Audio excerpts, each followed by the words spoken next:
Yo, what's good with y'all boys and girls? Welcome back to another video. Now, before I start this amazing video for y'all, I want to tell you guys about two cheating websites where you guys can go buy.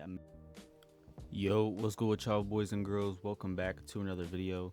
Now, as you guys know, I have reached the ARCHNEMESIS rank in Rivals before, and a lot of people have been asking me in the comments since I posted that video, what config and what cheat did I use to reach ARCHNEMESIS so quickly. And in today's video, I'm going to be leaking the exact config that got me to ARCHNEMESIS so you guys can possibly hit it as well. But yeah, other than that, let's get straight into it.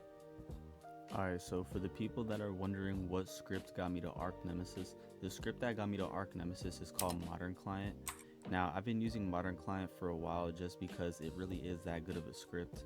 It's actually keyless, free, and it works on free executors, so you can't really ask for much more. But today I'm going to be showing you guys what Modern Client settings got me to ARCHNEMESIS, so let's get straight into it. Now, before we actually do any configuring, let's just go over the features that we should be using.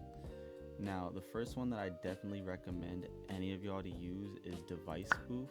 Now, I would recommend using this just so you have an excuse for a lot of your shots. You could just say, oh, I was on controller, or yo, I was just on mobile. That's how I just kept hitting a whole bunch of headshots.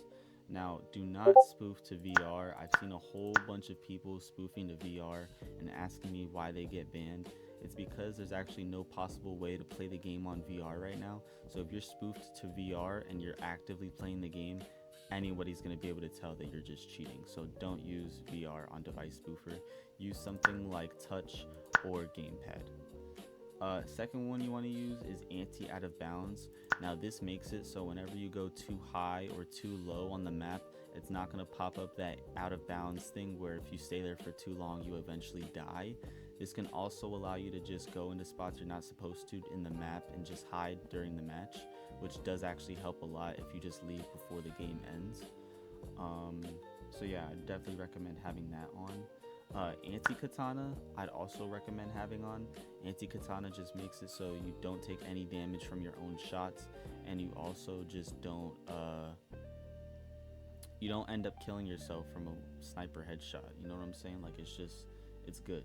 Just use anti-katana. Next thing I definitely recommend using is staff detector.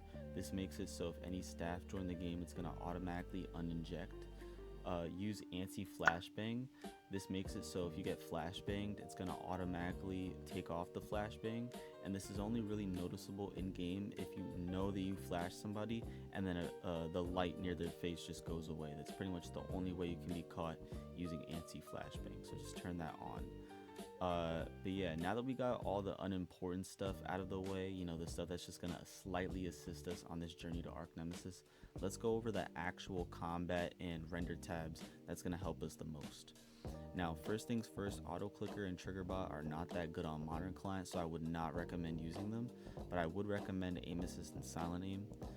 Aim assist, you want to only have it on for guns that have an automatic fire rate. So for example, paintball gun or AR or minigun or permafrost, you know, any gun that has an automatic fire rate, you can use aim assist on. Make sure your FOV stays below 50.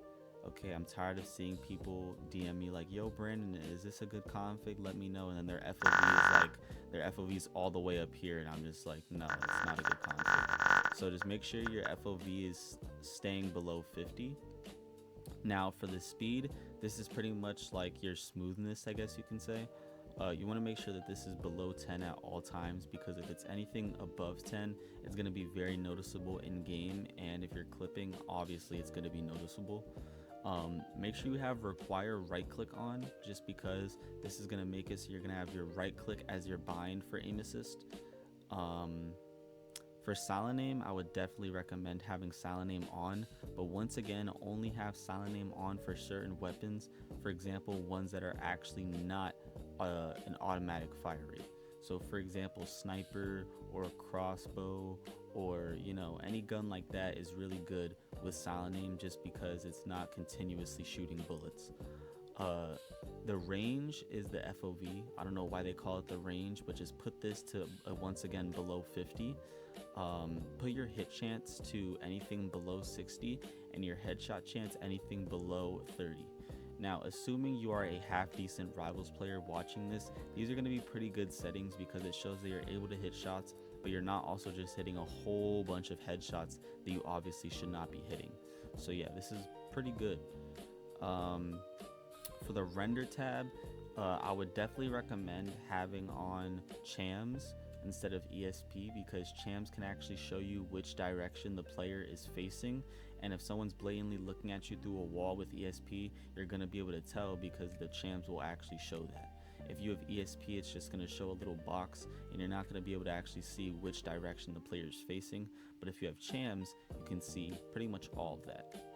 Now, that does not mean that ESP is not good by itself. I would definitely recommend having ESP on just for the health bar, so you can automatically see people's health with the number instead of just the bar like how Matrix has it. And this is also very good because if the timer goes to 0 in a match, whoever has more health, just, you know, in general, is obviously going to win. So for example, if I have 70 health and my opponent has 15 and the timer goes out, then I automatically get the round every single time. And you can actually use that to your advantage with the health bar ESP to just pretty much play the game out and just wait until the timer goes out, and eventually you're gonna win. But yeah, movement doesn't really have anything. This is really just for rage cheating and all that stuff. So yeah, that's pretty much it for this video.